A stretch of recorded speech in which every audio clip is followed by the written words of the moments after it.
Review podcast.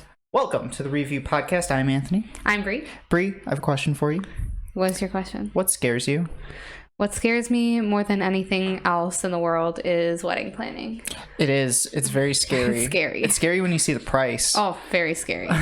Like we were looking at all of the different like price points that we have to meet, and all of it together, like the cumulative price. She's puking. She's crying. She's farting. She's farting. She's shitting. It's everything. It's all of it. It's scary. It's really so scary. We got Kaido on the sticks. What's he doing over there? Just chilling. He's just chilling. Biting my We took fingers. away all of his squeaky toys because he was squeaking like pretty hard on the past couple of episodes of the pod. So we took away all of his squeaky toys. We gave him a ball, and hopefully he leaves us alone. On our Halloween 3 episode, he did leave us alone, and he was a good boy. So Kaido is our audio engineer. He's horrible. He's horrible at his job. Obviously, you can hear the quality of our audio. It's much better. I figured it out. Yeah, I became an audio engineer overnight. Good. So we are talking Halloween 4 today. There he is. There's Kaido. You can't see him on the camera, but he's jumping up on Brie, trying to bother us a little bit. Anyway, we're talking about Halloween 4. Yeah. And Halloween 4, I believe, was in 1988. I wouldn't know. I didn't research The movie year. takes place in 1988. But I didn't research that far ahead. I should have done that. We kind of rushed into this one. But I think we have a lot to say with it. Halloween 4, The Return of Michael Myers. 10 years after the original movie, directed by Dwight Little, written by Alan McElroy. We'll get into the writing process of this movie a little bit later. Shot on a $5 million budget. And it's an interesting flick. It's an interesting movie. What do you think about it overall before we get into the minutia? I mean, like, we're never going to get a movie that's as good as the first one. We're just trying to recreate that magic from the first one and failing every single time. Overall, do you think this is a good movie? It's an okay movie. It's an okay movie. I would say it's an okay movie. Out of the sequels that we've watched so far, One of the better ones. I think this is one of the better ones as well. So we have a different actor playing Michael Myers. We have George P. Wilbur playing Michael Myers. George P. Wilbur, you might know of from that episode of Family Guy. Did you ever see that one with Tom Tucker? Tom Tucker went by the stage name George P. Wilbur and actually played Michael Myers in Halloween 4. And he has that line where it's that scene in Halloween 4 where Jamie confronts Michael for the first time, where she has the hallucination, and he gets up and all the lightning is like choo. And Michael Myers gets up, and it's Tom Tucker's voice, and he goes, "Hi, I'm Michael Myers. I have severe psychological issues, and I'm going to take them out on you." I always think of Halloween 4 for that reason. I also always think about Halloween 4 because it's kind of like nostalgic to me.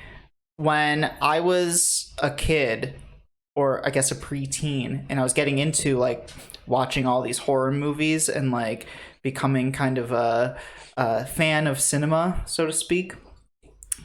Every year in October, AMC does their like Fright Fest or whatever, AMC's Movie Fest, where they show all these Halloween movies.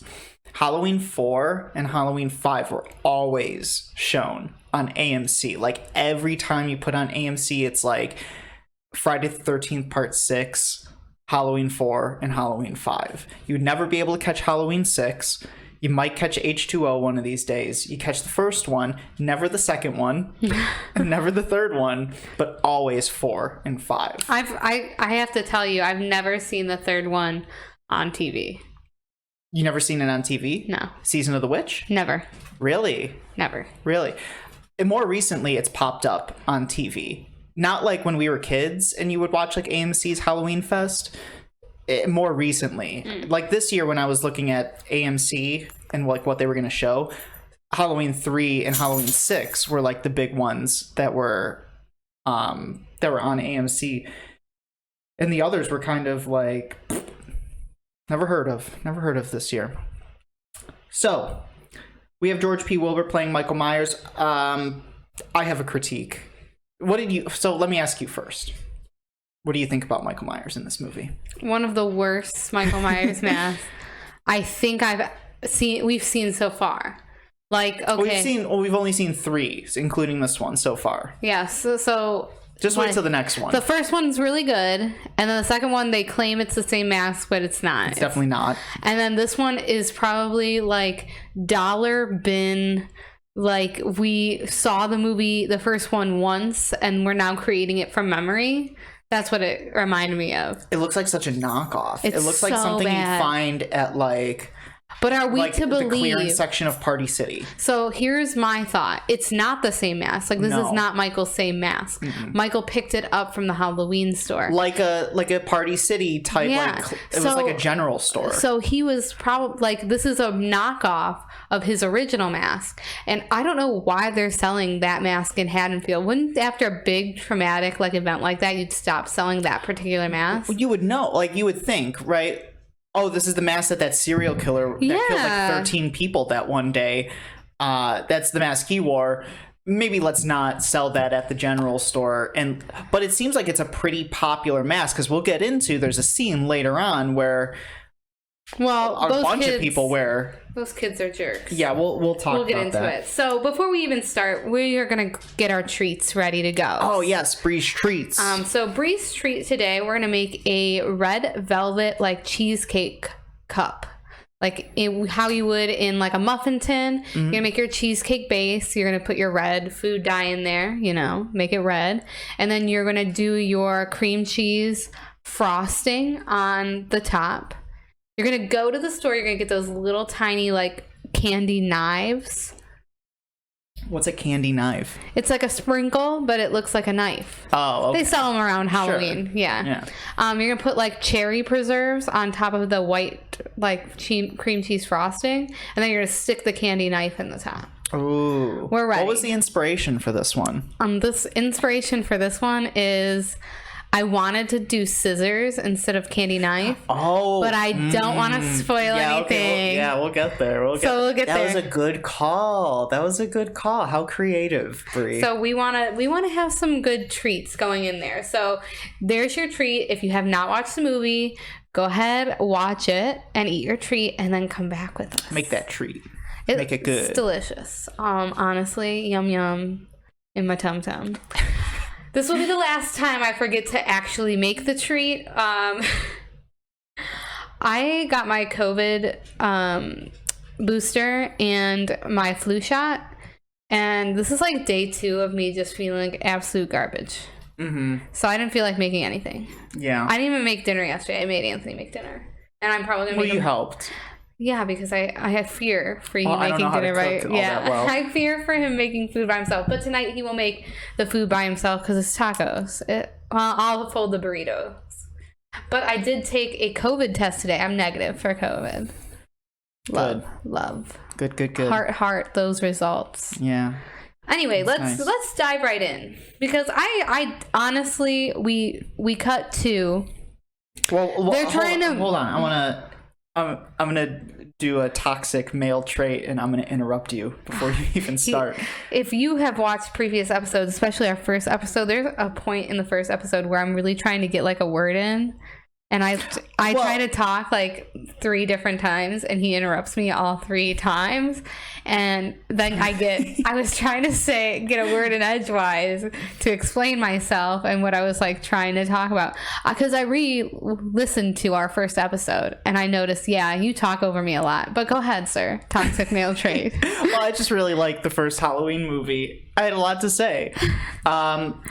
Because you were going to go right into it, I have something written down that I noticed before. Because you said, we're going to cut to, and then you were going to talk about the hospital, right?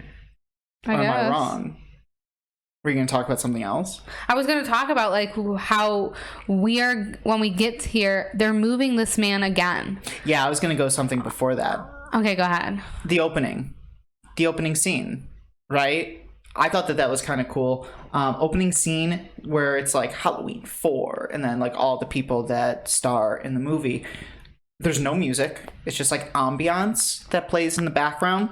And it's just establishing shots of Haddonfield, empty ghost town during Halloween, like that farmland. You see Halloween decorations. It gives a really, it sets the scene very nice for this like eerie sense, like a dread sort of. Mm-hmm. I don't know if they planned it that way, but it was kind of cool.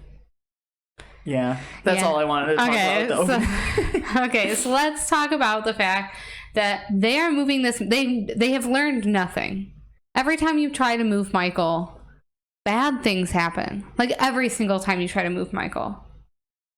Well, including in the future when they decide to move Michael again. I was just going to talk about every single movie when they move Michael. That's when he gets away. We need to make like a total of how many times they move Michael and how many times he goes and he gets away because they're moving it. Like if you kept Michael in a place and just locked him away, he would never get out. It's because you're moving him from place to place. He's in this federal facility for like the criminally insane or whatever. And they're going to move him back to the same place he broke out of before. That's just dumb. It's stupid. It's a dumb move. And I get so the two like people, the ambulance drivers, they walk in and like they're talking to the guy and they're like, "Oh, you guys are late," and they're going through a door and the one says, "Oh, Jesus," or something like that, and the guy says, "Jesus ain't got nothing to do with this place." Yep, I wrote that down too. How dramatic. Jesus ain't got nothing to do with this place, mister. Like, it's just a dramatic line where I know we're trying to set the stage for... This is a bad place. The criminally insane people. And then we establish, hey, this is a decade between what happened. But that same officer who says Jesus ain't got nothing to do with this place, he recaps the first two movies for us, where he's like, he lays out in like a 2-minute speech everything that happened in the first movie and then everything that happened in the second movie. Yeah, his doctor lit himself on fire to blow him up. Yeah, nice. Like just a quick recap if you weren't paying attention. But like horror movies do that all the time, like especially those 80s horror movies. Like Friday the 13th does that with every single movie. They recap the previous movies of the franchise until they get to where they kind of reboot the franchise and Jason's a zombie. But in the first like 4 movies, every sequel is the first 5 minutes of it are the end of the last movie. Like they recap the franchise. Genius. So I get nervous when they get down there and they're checking like Michael. They leave this woman alone to be checking Mike's vitals, right? You just call him Mike? Yeah, I did. Name's Mike. Mike. I call him MM and Mike in my notes. I should really start abbreviating like that because I'm literally writing Michael Myers every time. No, he's MM or he's just Mike. So I get a little nervous because it's like this woman's alone with obviously a dangerous person. We have to assume that Michael Myers is like dangerous at every aspect, at every point. But people underestimate this guy like so hard. Always, because they're like, we heavily sedated him. And I'm like, how many times does Loomis have to say, like, nothing you do affects this man? Mm-hmm. Like, nothing. When are they going to stop underestimating Michael? Like, how many people does he have to brutally kill? You have to put him on horse tranquilizers. Like, this man needs to be heavily sedated. And they think, oh, he's burned from like his head to his toe, he's not going to do anything. It's like, no, like there's something not right about this man. Well, he's in a coma for 10 years. They established that he never woke up.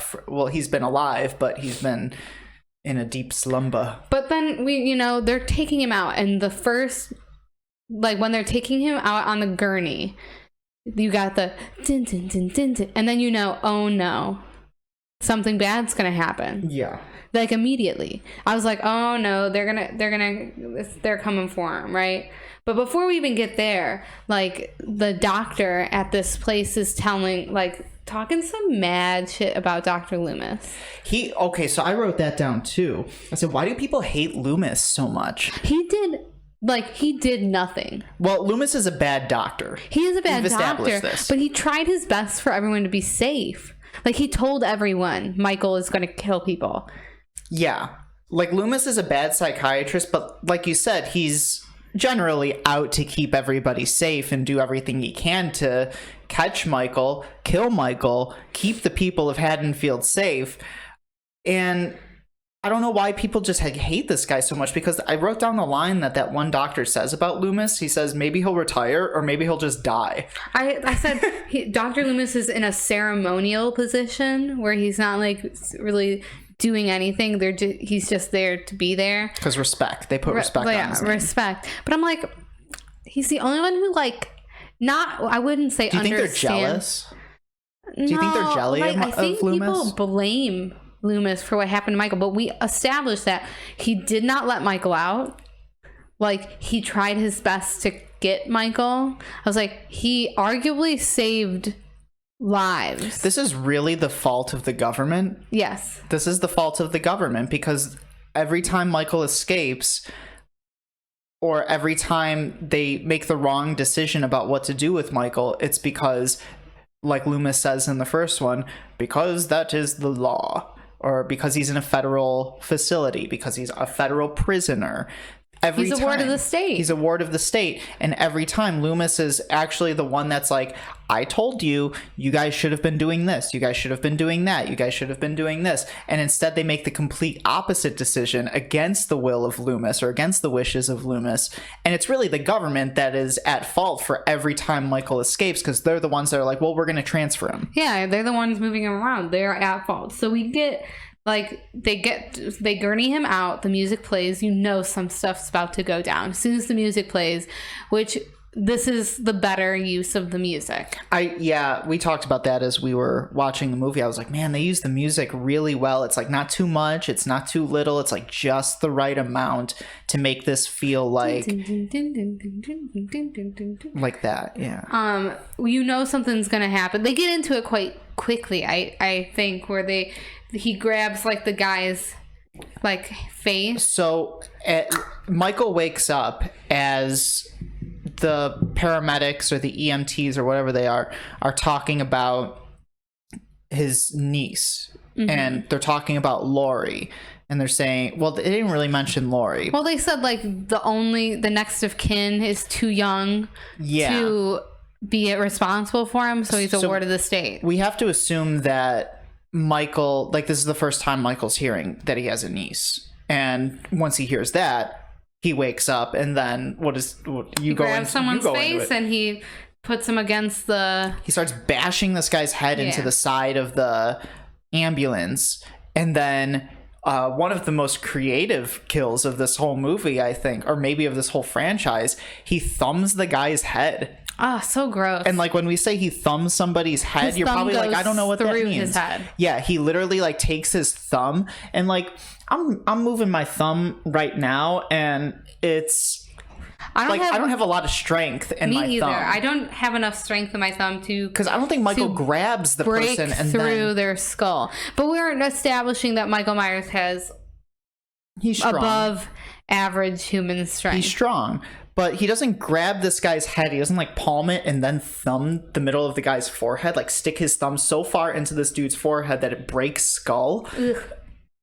He just puts his thumb in there. And I was like, man, he's got to have really killer hand joint strength, like muscle strength in his fingers to be able to do that. Because I'm moving my thumb now and I am weak. I'm a weak man. Oh.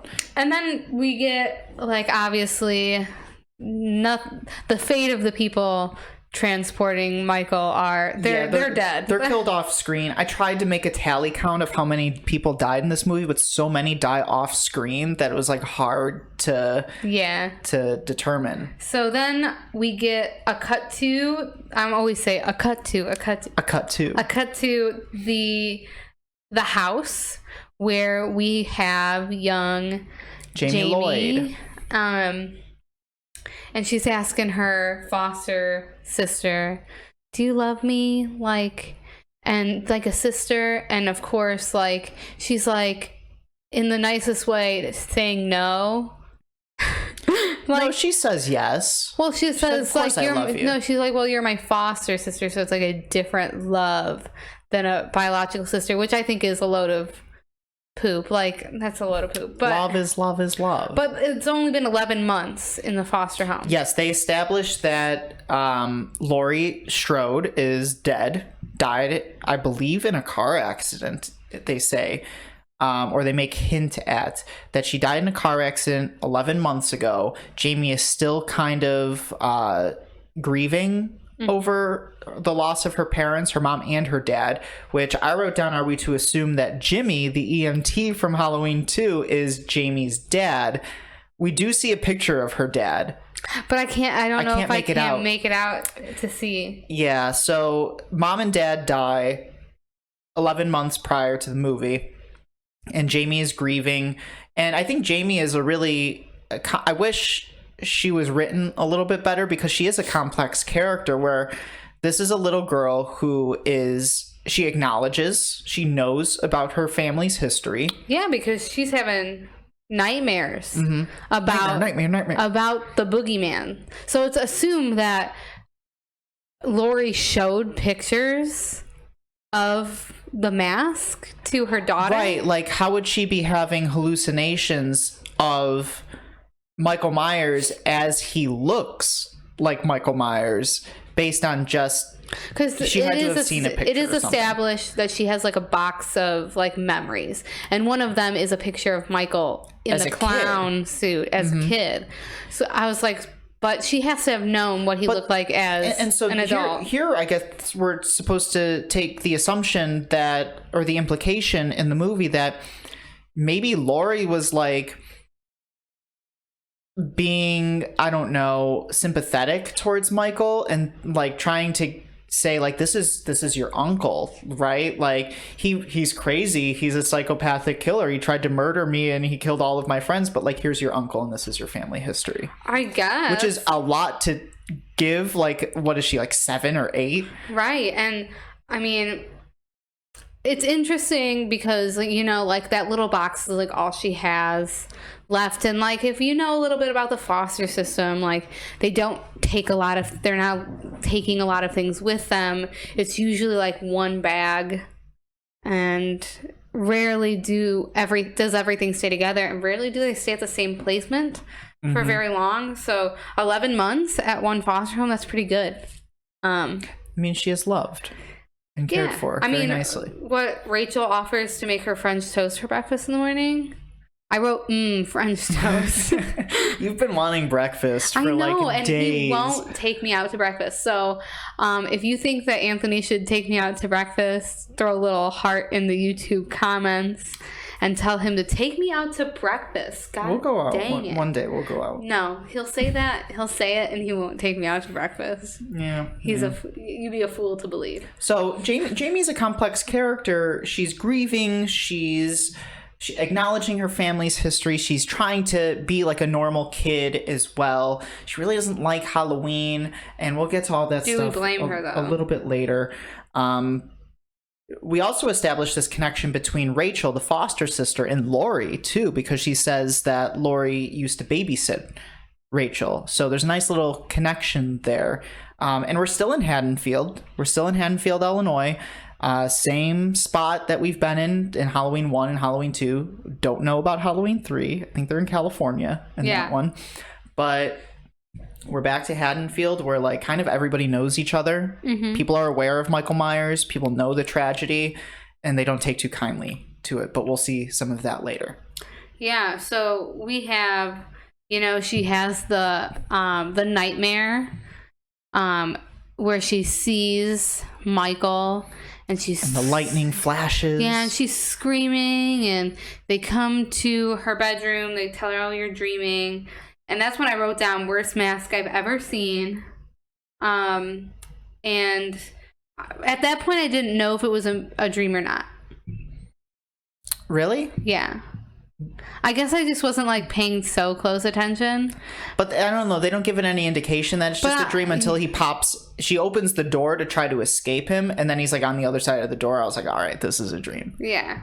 Well, sometimes he does weird things. But then we go then it kind of goes into the next morning, And what stood out to me is it starts the next morning. It's Halloween. Mom's making breakfast.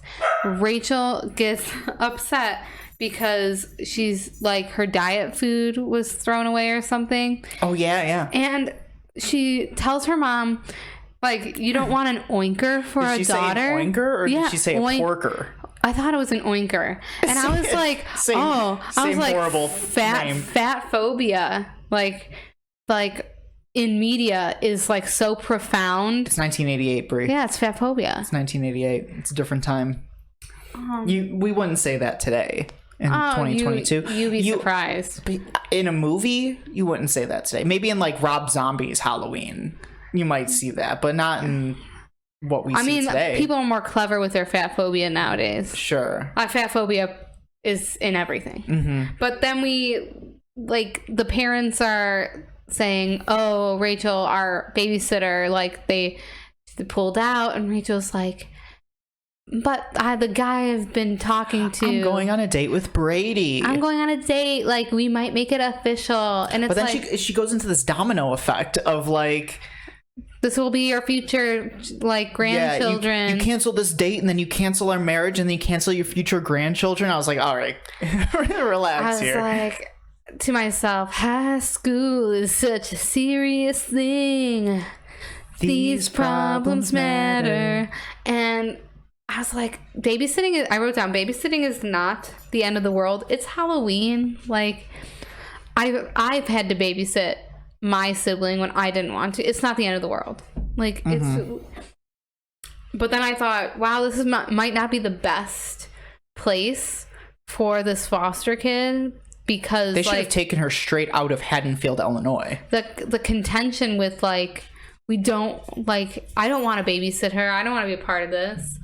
But then going up and reassuring, like, I do like you. I do love you. Dad dipped his tie in the coffee, and I felt that, like, on a really... Have you ever dipped your tie in a coffee? No, but I understand how hard it is to untie a tie and then change into another tie and retie the tie, because tying ties suck. So I felt for the dad. I was probably more sympathetic to the dad dipping his tie in the coffee than anybody else in this movie. Yeah.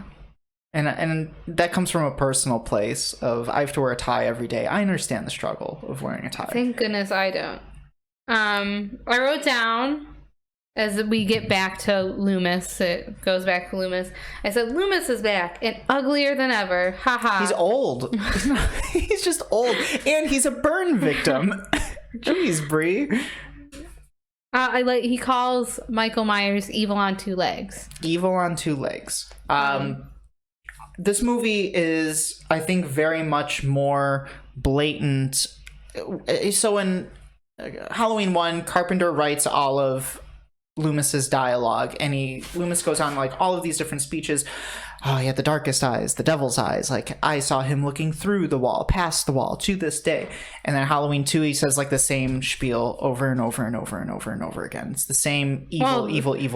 Yeah, because it's the same timeline of the same right. Night.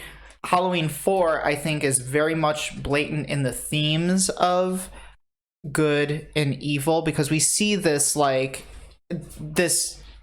conversation about what constitutes good, what constitutes evil, what we're fighting against. We see that conversation come up multiple times in this movie.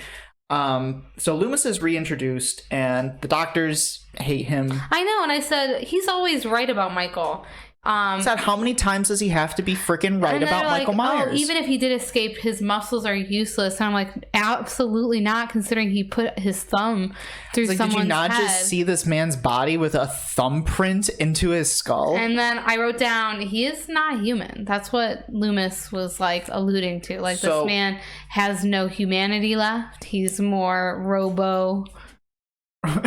He's not Robo like in Halloween 3. Yeah, but Robo as in, like, he's not confined by human emotions. Yeah. So, and he tells them, I'm going to go. Haddonfield's a 4-hour drive from here. If you find proof that Michael's dead around here, you have 4 hours. Or else I'm going to find him. I'm going to find, and he's like, I'll bet I'll find him within 4 hours. And he does. He does. Yeah. He goes to a gas station to get some gas. He's filling up his gas tank. Coolest thing I've ever seen. The gas tank is behind the license plate. I wrote that down too. I said, why don't we have that anymore? I like sprung up when I saw that, and I looked at you and I said, is his gas tank under, like, inside of the license plate? It's super cool. It's really cool. I wish cars would do that more often. I know, because like that little thing on the side is ugly. But so Mike had already, I'm going to call him Mike. I said, so Mike's already been there. He killed a mechanic. He killed his, because he got to look fresh. He needs his outfit. He got to look fresh. I made a note. Michael kills the mechanic for the uniform. Why does he love mechanics so much? Why is his aesthetic mechanic? His aesthetic is greasy mechanic outfit and ugly white mask. So Loomis, automatically he knows something's not right because he's trying to call people when he gets there. And he's like, no one's responding. And I'm like, just getting gas. So he goes into the mechanic shop. He looks around and then we get the jump scare. The mechanic's body drops down in front of Loomis, and he's like, Michael is here. Michael is here. And then he goes to the general store. And hello, is anybody there? And he realizes, he looks down behind the counter and there's a woman dead. And he's like, oh my goodness. And the phone is smashed. So he goes to the other phone and that's not working. And then he turns around and he's like, Michael.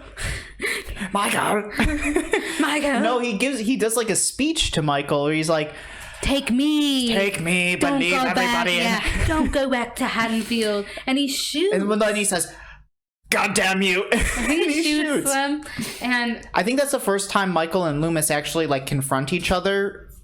Like, not confront each other in the series, but like look at each other and not try to kill one another. Right, he doesn't go after Loomis at all. He dips. To which I had a question. Does he even give a shit? I don't even know if he actually hates Loomis. Or Loomis is just like a guy that's like sometimes there. But like you think like he killed the mechanic for no reason. He killed the lady behind the counter for really. He kills people because he wants their stuff initially. And the lady was he smashed the phone, so obviously the lady was going to go for the phone to call the police. So he just wanted to stop her. Easiest way to do that is to kill. It's one of those things where it's like, does Michael kill to kill, or does Michael kill because people get in his way? We don't know. Sometimes I don't know. So he disappears and immediately I'm like, he's gonna steal a car and he's gonna dip. I thought you said he was gonna steal Loomis's car. I thought that was the most obvious choice. Nope. But he goes for this truck, and as he's driving this truck out, everything blows up. So he drives the truck out of the gas station, and for some reason everything in the gas station explodes, and Loomis' car explodes as well. And then the explosion travels up the telephone wires, and those explode. Yeah. So I was like, how the hell did Michael Myers make everything explode? I said, why just are with things a car? blowing up? And I thought to myself after that scene, I was like, I bet that the producer of the movie was like, we just need one big action set piece in this movie. And they're like, all right, just make everything explode, and like we'll move on. And this movie has a lot of like cuts, because then we go back. I don't think it's filmed particularly well. Yeah, we go back to now we're focusing on Jamie. Jamie's at school, and the kids are like super mean. These kids, like, they're teasing her. Why aren't you wearing a Halloween costume? No, they're teasing her for being an orphan. Yeah, they're like, why don't you have a Halloween costume, Jamie? Didn't your mom make you one? They're like, no, your mom's dead. Orphan. Yeah, they orphan. I'm like, God, kids in the 80s were rough, man. And I'm kids, like, do your first graders pick on each other for like stuff like that, like personal issues? No, kids don't do that these days. At least I don't think so. I don't think my first graders are super nice. Like I have not had issues with bullying or anything like that this year. The biggest disparity we have is income inequality, but they wear uniforms, so you wouldn't know. But like, I don't think kids today in like 2022 would really pick on one another for like, I don't know, being poor or being an orphan. For like, nobody nobody would do that. No one's like, being an orphan's sad. Like, you think they would. I always tell my high schoolers that, especially my freshmen, I'm like, when they come into school like for the first week and we're like chatting about like, hey, do you have any questions about high school? I always tell them the movies make it seem like everything is cliquey, and the movies make it seem like high school is this and this and this, and as the movies don't get it. I said the movies are movies because they want to be dramatic and they want to set up characters and things like that. But in reality, in the high school setting, most of everybody's like cool with one another. At least that's how it is at my school. And we talked about, me and you had, like, they always frame, like, the popular kids as, like, mean. Mm-hmm. And usually the popular kids are nice kids. And, like, you don't have to be friends with everybody, right? But there's nothing that's, like, I don't know. There's no cliques, I guess. I mean, there's cliques, but, like, not, like, obvious cliques. So maybe I'm just Let unaware. me have a personal anecdote from, like, I was not particularly popular in high school. Let's be honest. I did choir and musical theater. I was in honors and AP classes. But I was in adventure PE. Nerd. Adventure PE, and we were doing like this giant swing. Terrified of heights myself. Climbed up because we had to do it once to get the grade, right? Climbed up, terrified. One of the most popular kids in school, because I wouldn't come down. One of the most popular kids. You're coming down one way or the other. You either climb down or you fall down. So one of the most popular guys in school like came up there and he's like, you know, you can do this, like, and he helped me like get over my fear. That's how I remember popular kids. They're like genuinely the nice kids. I love when like in like high school movies we get like the popular girl that's just like really mean to everybody. I don't think that that's entirely I'm sure there's like situations. Course. Like, but most of like those popular kids, I mean, they were nice kids. Like, yes, he was also like extremely attractive, but like he was super nice. Mm-hmm. And like you run into those kids sometimes now and again. I ran into some of those kids in college. They remember you. They're like, we said hello, like, and stuff like that. I never had like a popular kid in high school bully me. I was bullied in middle school by popular kids, but the popular kids in middle school are the mean kids. Middle school is we might be middle school is a different jungle. Hence Jamie Lloyd getting Hence Jamie Lloyd getting harassed by middle schoolers. I think we just talked into a circle and like proved No, that was elementary school. But elementary kids are nice, but then we get like sometimes popular kids in middle schools are mean. For those of you who are not watching on our video medium, Kaido is playing. Yeah, Kaido is jumping all up on me. But anyway, she runs out. She's like, "Don't cry, like keep it together." And she gets picked up by Rachel, her foster sister, and then her foster sister's friend, and then she's like, which I was surprised that friend never showed up again. Yeah, never did. I was like, ooh, she's gonna end. That's what I was thinking. Bad ending. But no, she didn't show up. And so we get the whole, now she wants a costume instead of just going out for ice cream and chilling. She just wants to be a normal kid. Like Jamie's struggling with the fact that she comes from this background where like everybody knows that she's an orphan. Everybody knows that Michael Myers is like her uncle or whatever.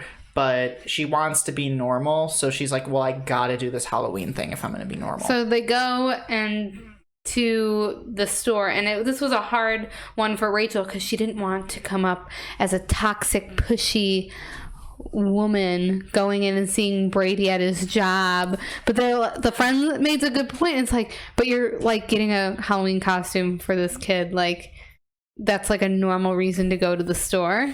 Yeah, and then we're introduced to the town's teenagers. The ugliest man I've ever seen. So we're introduced to Brady, who is Rachel's boyfriend. We're introduced to... He's not her boyfriend.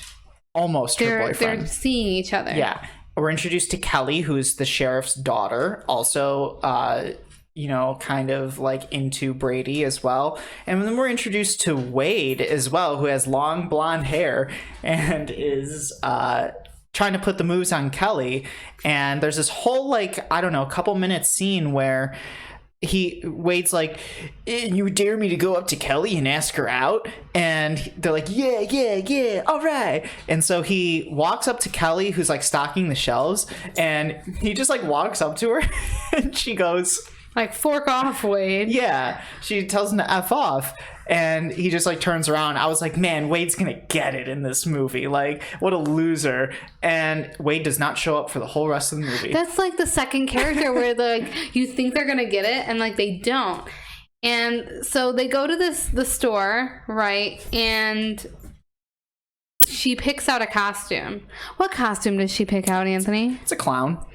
Where have we seen this particular clown costume before? Little Michael. Little Mike was a clown costume. And then we get he's in the town.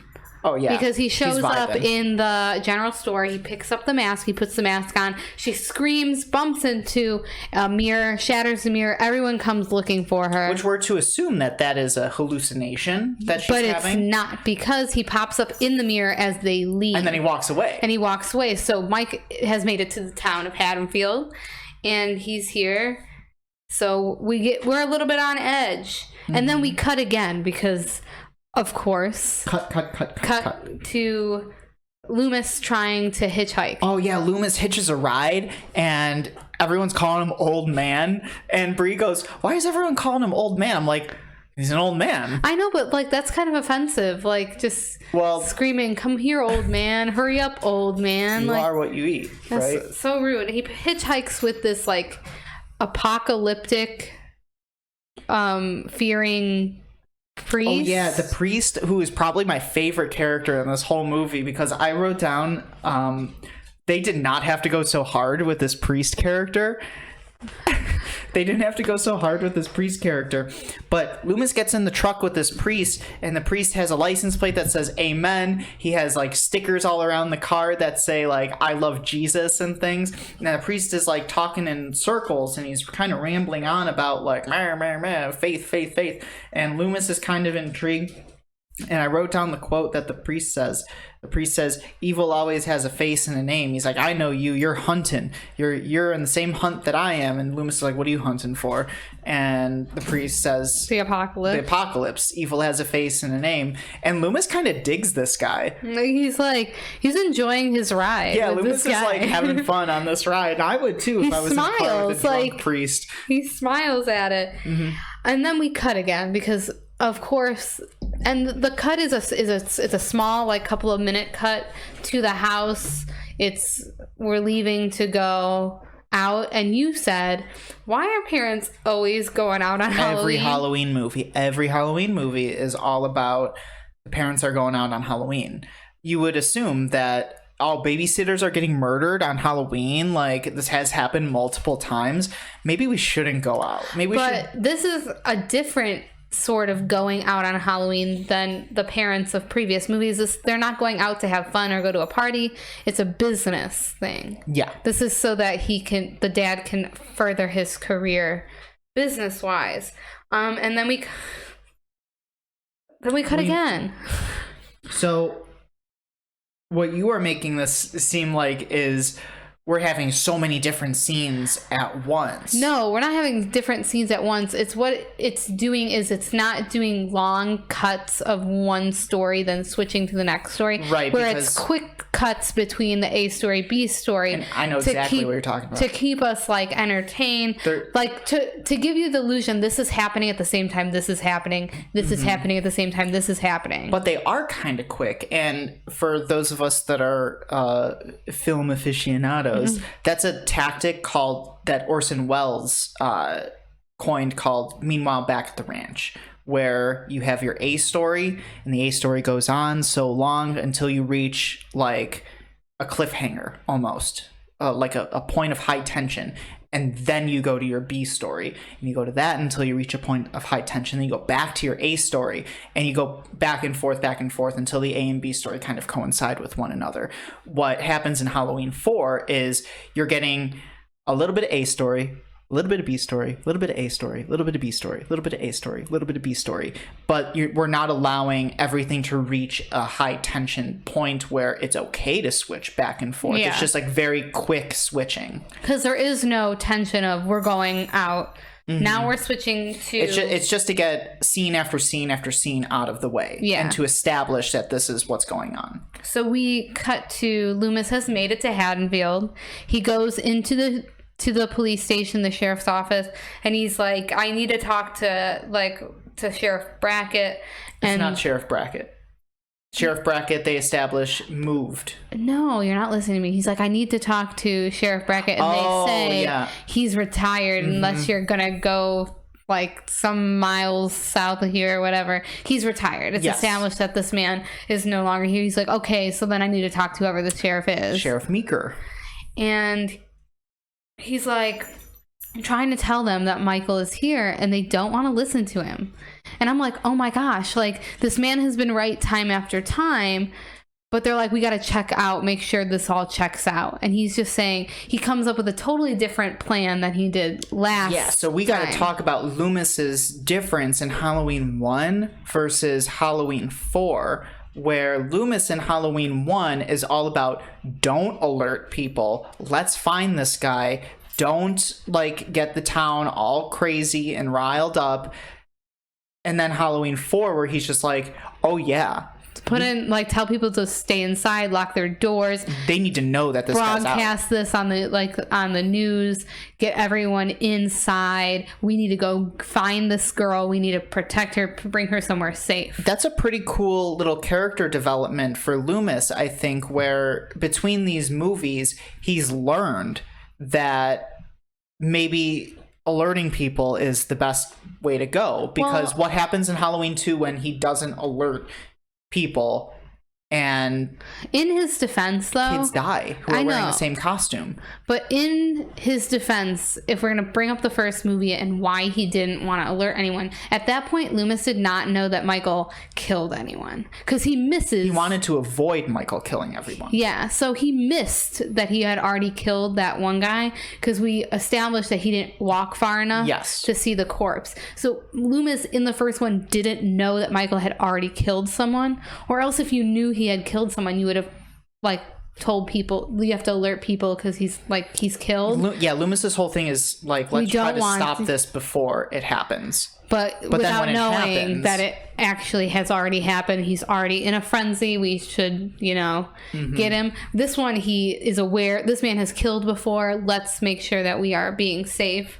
And then we cut again, because that's the nature of this. And we go to Rachel took. We're trying to establish a lot in a very little amount of time. And that's why we have the constant cut. So Rachel's taking Jamie trick-or-treating, and then we get Brady's a scumbag. Oh yeah, Brady is caught in the act, so to speak, at the house of the sheriff's daughter, Kelly. Yeah, because they went trick-or-treating at the sheriff's house, and she's wearing a long shirt. Which, that's not how you answer the door. She's wearing a long shirt and no pants, and her shirt says in big letters, "Cops do it better." Or do it by the book. That's what it says. Cops do it by the book. And then her dad at one point sees her wearing the shirt, and if I was her dad, I'd be like, go change. You gotta change. That shirt is inappropriate right now. And so obviously Rachel's confronting Brady walks out. He's trying to explain himself badly. If you're seeing someone kind of seriously, even if you aren't like dating officially, like it's common courtesy to say like, I'm seeing other people while talking to you. Because she was under the assumption that tonight they were going to make it official, and his excuse was, well, you canceled with me last minute. So you're going to go boink some random girl, like some rando. Like that's so rude. And with this confrontation, Rachel kind of loses sight of Jamie, and Jamie wanders off. Yeah, she wanders off, and then we cut again. Well, they're trying to look for Jamie. Yeah, they're looking for Jamie. So she's trying to look for Jamie. And she's looking for Jamie, but so is Loomis, and Loomis checks the house. Loomis checks the house, but Michael had already been in the house. Like, we've already had this POV shot of Michael going through Jamie's stuff. Like, seeing the picture of him, seeing the picture of, like, Lori, the dad, with essentially seeing what his niece looks like. Yeah. So, because we don't know if Michael knew that was his niece in the store. How would Michael have known that?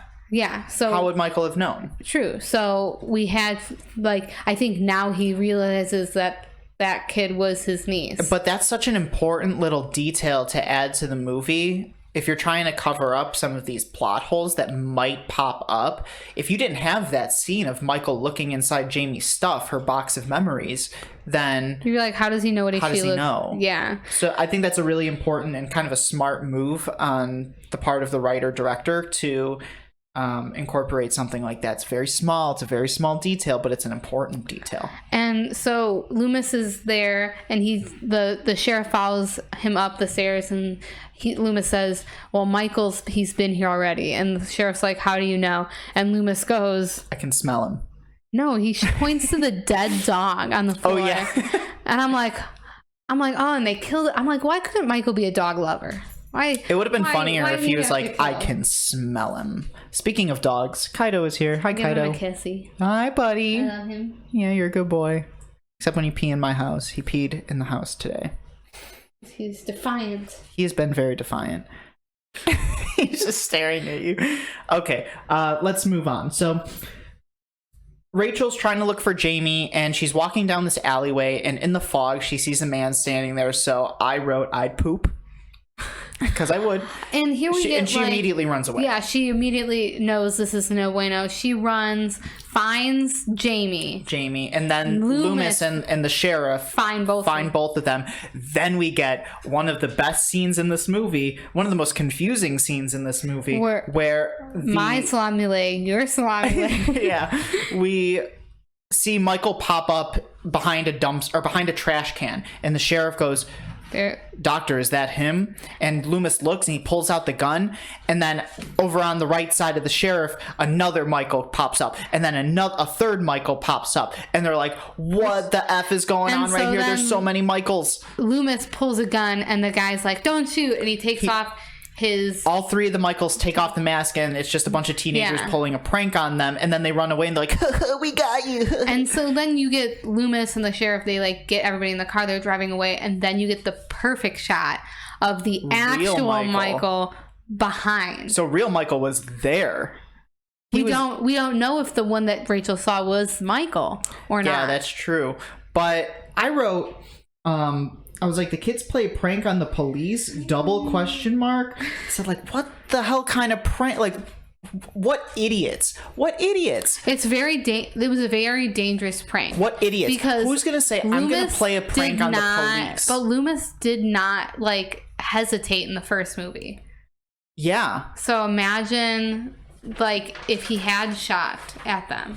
But I was like, what the hell kind of teenager? Like, what freaking idiots to try to pull that prank? Michael Myers is a known serial killer. And haven't they given like a curfew? They told that like there's a curfew, so go inside. Who the hell thinks that it's funny to go up to the police in your Michael Myers costume and just stand there? Like, you are going to get shot. Yeah. That's a dumb fucking thing to do. On those kids' part, yeah. So we're in the house. We go freaking, I can't remember. I lost track. I think it's the sheriff's house. They go to. We go to the sheriff's house. Which is house. like a McMansion. It's a McMansion. So we go to the sheriff's house. Brady and Kelly, the sheriff's daughter, are boinking.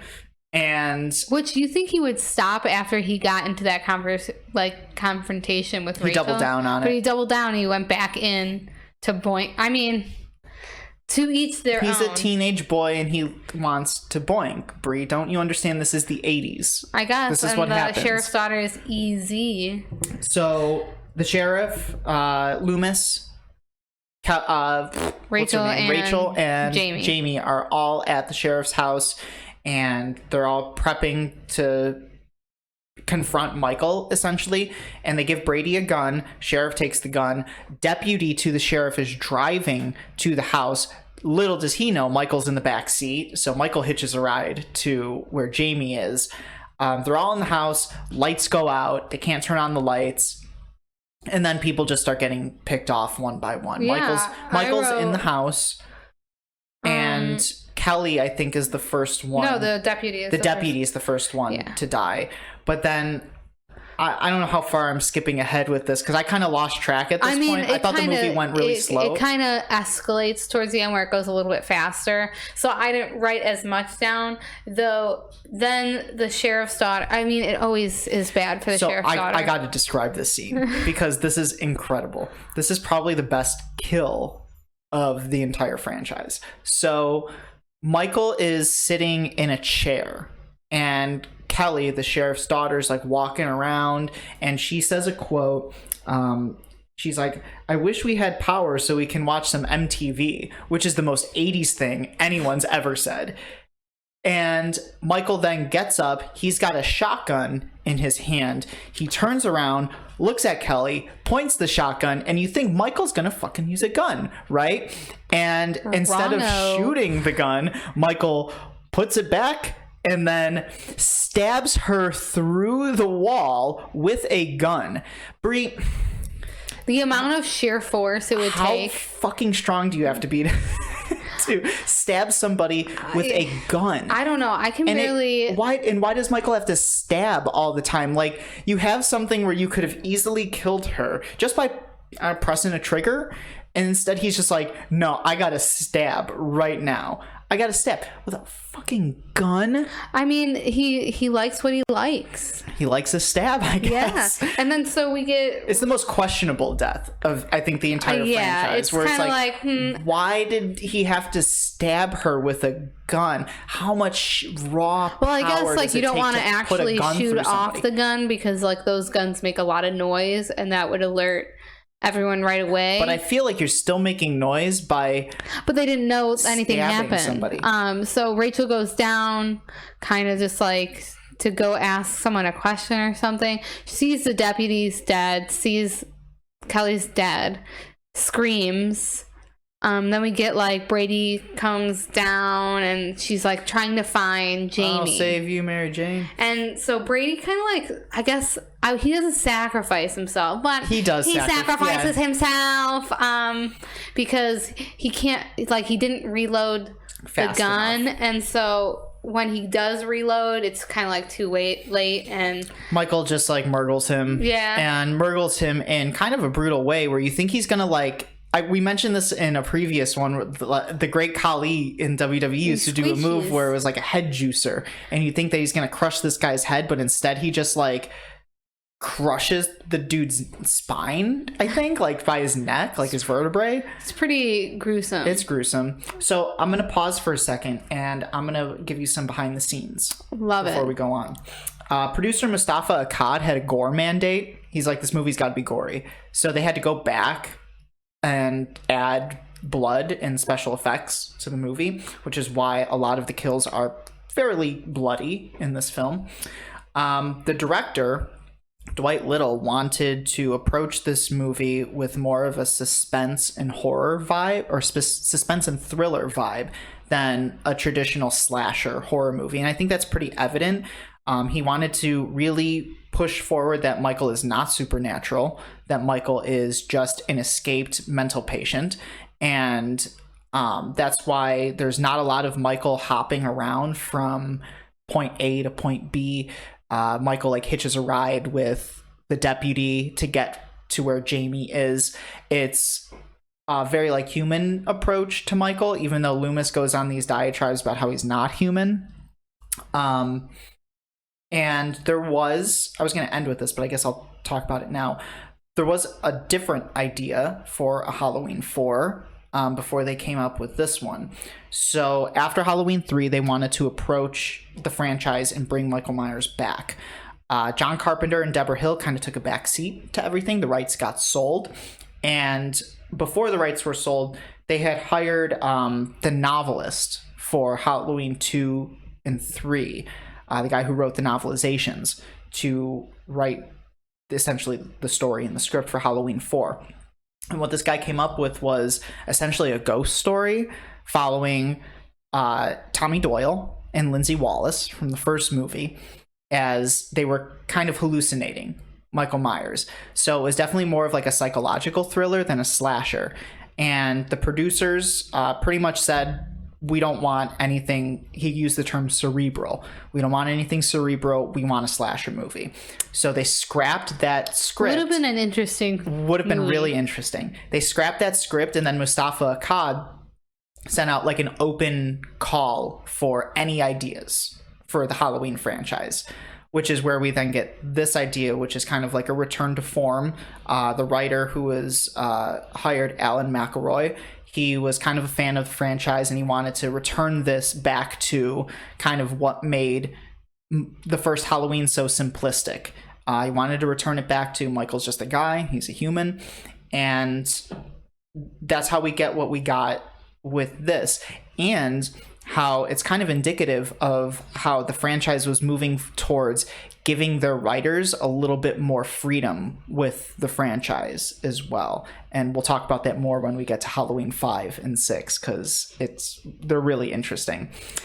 So then I wasn't taking as much notes, because then we get into our real, it's the climax. The climax of the movie, kill, kill, kill. Sure. Like run, chase. Chase Jamie, chase Rachel. They're on the roof, then they're in the school. And we get to the school, most classroom doors are closed. Can attest that we do lock our doors at the end of the day. Mm-hmm. So, yes, most of the doors are locked and closed. Yeah.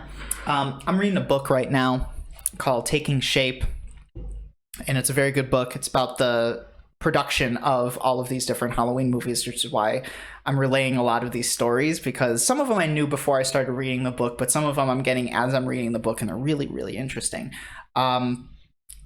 What they originally wanted as a deleted scene in Halloween 4, I think it was written but never filmed, was Michael going through, I think, the cafeteria or a classroom or something, and Jamie hiding under the desk and moving from desk to desk, and Michael angrily flipping over every desk to try to find her. They eventually then use that concept in Halloween H2O. It's interesting how they reuse some of these different tactics. Though very interesting to bring it back to the school, because we have the school in 2. Mm-hmm. So we get back to the school, then we get our big... It's the climax of the movie. Yeah, the finale. So the townspeople are kind of story is that the townspeople are forming an angry mob to try to take down Michael. And they're looking for him, and they finally come to the school where they rescue Jamie and Rachel. And they say, Michael's in the school. And the townspeople say, all right, well, we're going to get you out of Haddonfield, and the state police, the state troopers are coming, and they're going to take care of Michael. So they're driving on this foggy road to get them out of Haddonfield, and Michael has hitched a ride. I assume he was under the car. Yeah, smart guy.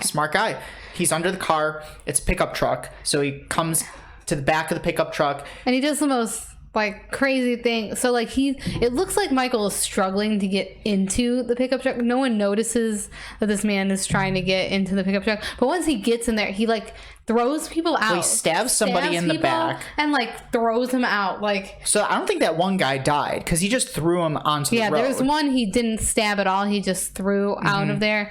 But then he gets the driver pretty bad. He MacGruber throat rips the guy. It's a guy. I'm going for a throat rip. He throat rips the guy. I throat punched. I throat punched that bitch.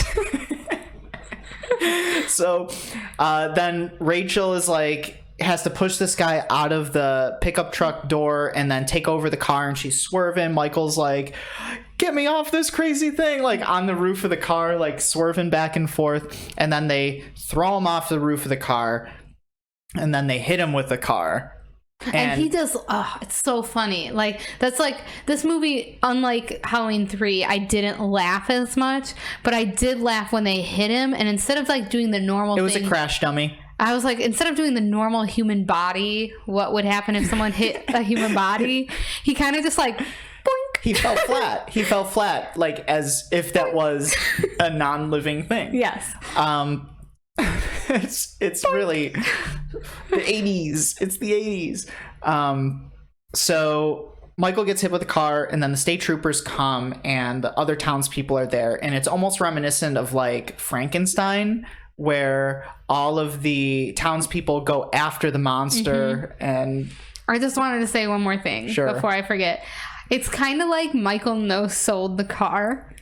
Yeah, okay, wrestling terminology once again. I was like, oh man, Michael sandbagged the car. Michael sandbagged the car. You got to make Michael look really strong. Yeah, you got to make him look strong. He no-sold the car. Well, he did sell the car for a little bit. Like, he's on the ground, he's playing possum, and then Jamie gets out of the car, and she holds Michael's hand.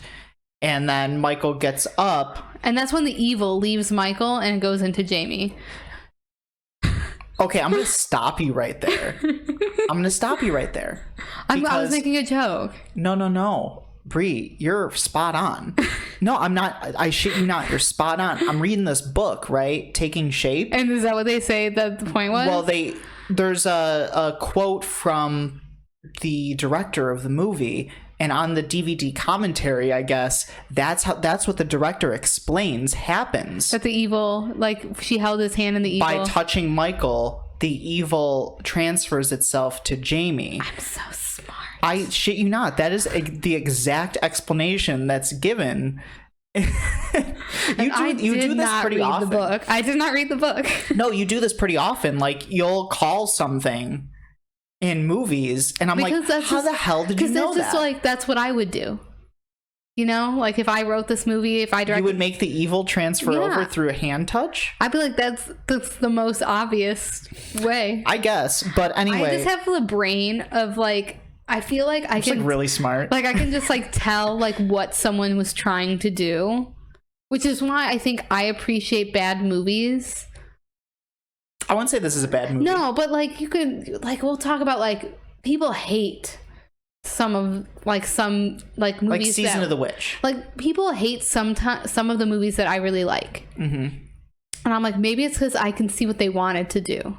Maybe. I was like, maybe it's because I can see what they wanted to do. I'm maybe like, you're just psychic. Are you always successful with what you want to do? No, but you're also talking to the girl who really, really, really wants to make a Scooby-Doo live action movie. We've talked about this.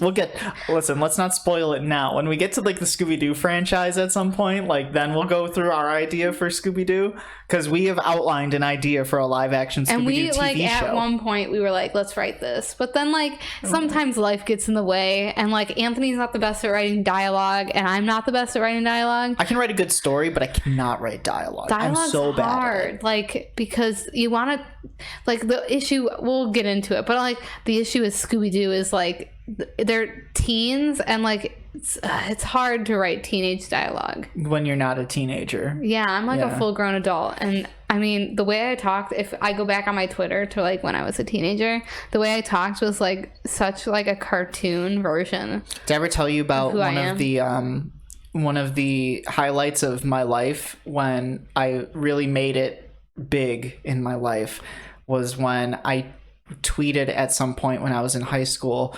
I said, Scooby-Doo Mystery Incorporated is badass. I tweeted it, and the official Twitter account of Scooby-Doo Mystery Incorporated liked and retweeted my tweet. And I was like, yeah. Sometimes you get that. Like, sometimes my biggest accomplishment was when we went as Carmella and AJ Styles for Halloween, and AJ Styles liked it. Yeah, that was cool. We still have that tweet. That was like a cool moment for us. Acknowledge me, senpai. Yeah. Acknowledge me. Anyway, so we get like, it's the end of the movie. Michael gets shot to hell by the state troopers and all of the townspeople, and then he falls down a mine shaft, and it's like, oh, Michael's dead. And then we cut again to their home. The home of the Crothers. I think that's their last name, right? So Rachel's home. Loomis is chilling out with Mom and Dad are there. Sheriff's there. Yeah. And then Mom is getting a bath prepared. And we get this POV shot of somebody moving into like a bathroom to pick up scissors. And we get the POV shot of a mask going over the eyes, going into the bathroom where the mom is in the bath, and she looks over, and then cut to Loomis, and we just hear screams. And Loomis runs to the stairs, and then goes, no, no, no. And it's Jamie Lloyd and in the clown costume with the mask on, covered in blood, with the scissors. And that's it's like Clue. It's like, yeah. So and Loomis points his gun like he's going to shoot her. Like, and they stop him. Like, he's like, I know what this is going to be. Like, let's stop this ish now. And like, they stop him. Yeah. And that movie ends with the Halloween music and that noise of Loomis just going, no, no. Which he does quite often in 5 and 6. So we have, unfortunately, the evil has passed. Yes. I was going to tell that story that the director, that's how he explained it, but you called it. I'm just a smart cookie. Just really smart. So unfortunately, that's why I said I was going to have the cheesecake cupcakes have scissors on top. Yeah, because of the ending of the movie. Because the ending of the movie. Yeah. So, Brie, do you remember Halloween 5? No. Do you remember where they go from here? No, I don't. Okay, then we're gonna have a fun next episode. Because like sometimes all the Halloween movies, like, okay, so you have like the several different like timelines. Sure. Like ones where like Laurie's still alive. Right now we're on one timeline. Like now. Like you have the timeline where Laurie's still alive. Yeah, because Jamie Lee Curtis wanted to come back. And then you have the timeline where she's dead. Mm-hmm. Then you have another timeline. Then you have the current timeline where we forget the other movies happen. Everything but one. And we have one and we skip to like the modern day ones. So it's interesting. Sometimes I'm like, I don't know what's coming next. I'm excited to watch the next movie. Yeah. Because then I can figure out where it fits. We're going to have a fun next episode because the follow-up to what they do in the end of Halloween 4, it's incredible. It's incredible. So that's that. That's Halloween 4, The Return of Michael Myers. What did you think before we end this thing?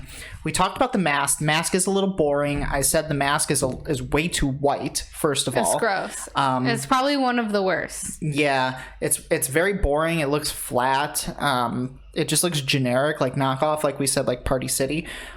What did you think of Michael Myers in general, how he looks?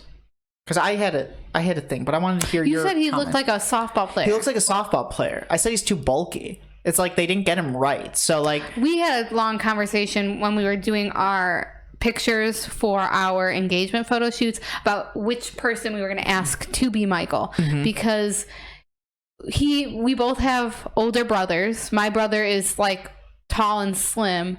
Your brother is more tall and like a little bit more bulky, and we were originally going to do the photo shoot by your brother's house, but you were like, I don't think my brother would be able to play Michael. He's a good build. Because he's not built correctly. He's built different. He's too muscular. Yeah. So then we went with the Woods and my brother kind of fit that. Yeah. Perfectly. Your brother has a good Michael Myers physique. He's like my brother's not thin, but he's like average man. And that's what Michael's supposed to be. He's just supposed to be an average guy. Like, yeah. I think in Halloween 4, his shoulders are too like football player. Like he's wearing pads or something. They're too he doesn't have a neck. In this movie. That's what happens with men who work out a lot. They lose this. Yeah, they lose their neck. So I think we're getting into the Halloween sequels where they never quite get Michael right. They never quite get the mask right. They never quite get the build of Michael right. Do you remember the mask for Halloween 5? No. Oh, Brie, you said this one's ugly. The next one is... But in the defense of the franchise, like I said, again, it's not the same mask as the first one because it's assuming that he just picked up another Halloween mask. Mm-hmm. It's not the same mask. Yeah. So that's why it looks so shitty. There is an explanation for Halloween 5 as to why the mask looks like that. Not in movie, but a justification by the writer of Halloween 5, which we'll get into when we get to our Halloween 5 episode. So we'll end on this. Brie, will this movie go on your list of the top 100 films of all time? No. Just flat out no. No, and it doesn't even get an honorable mention because it wasn't like funny.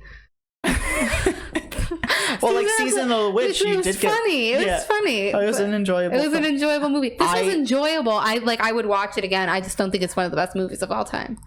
I would also say that this does not go on the prestigious list of the top 100 movies of all time, but I do think it should get an honorable mention. So it gets an honorable mention from one of us. It gets an honorable mention because it's maybe one of the better sequels to Halloween. There's nothing crazy, unique about it. It's very much an 80s slasher movie. It's very generic. And they don't quite get lightning in a bottle. Lightning in a bottle. Lightning doesn't strike twice. So I would say maybe honorable mention. What's like a lower form of an honorable mention? Just a mention? Just a quick shout out? A quick shout. Yeah, I'd give it a quick shout out. Not even an honorable mention. I give it a quick shout out. Same with Season of the Witch. You get a quick shout out. No, like it's an honorable mention for being funny with lasers. Stonehenge. Sponsor deal with Stonehenge. All right, Brie, let's wrap this up. Let's plug. I didn't write down our... Of course he didn't. So let's plug our podcast Instagram, review_pod. On Instagram, let's plug Anthony's Twitter. You can always follow me on Twitter at GLDTV1 for any updates, for any bonus content. You can follow our Twitter, our Instagram. You can listen to our podcast anywhere where podcasts are available. Find us on Spotify. That's where I've been listening to us. And find us on YouTube, where you can watch our video podcast. If you're watching our video podcast right now, thanks. Shout out, like it, subscribe, do all the things you need to do on YouTube. If you're on Apple Podcasts, Spotify, or Google Podcasts, you can always rate us a couple stars, like more than one, hopefully. And you can also follow our podcast as well for future episodes. It's rude to give us one. Rudies. So I think that... email us if you have any questions that you would like us to address. If you have any comments you'd like us to address. Any movies you want. Particularly if you're making Brie's treats and you want to send us whatever it is that is involved with making Brie's treats. If you have a recommendation for Brie's treats, you can always email us at if you're a business who makes really good treats and you want to send me some treats for Brie's treats, I'd be happy. Shoot us an email at reviewpodcast1@gmail.com. Brie, do you have anything else? Just drink some water, get plenty of rest, and be good. Take care of yourself. Be excellent to each other and party on, dudes. Yeah. This is Anthony. This is Brie. We are signing off for the Review Podcast. See y'all next time with Halloween 5. Woohoo. Do do do do do do do do do. Review Podcast. The ending theme. Review.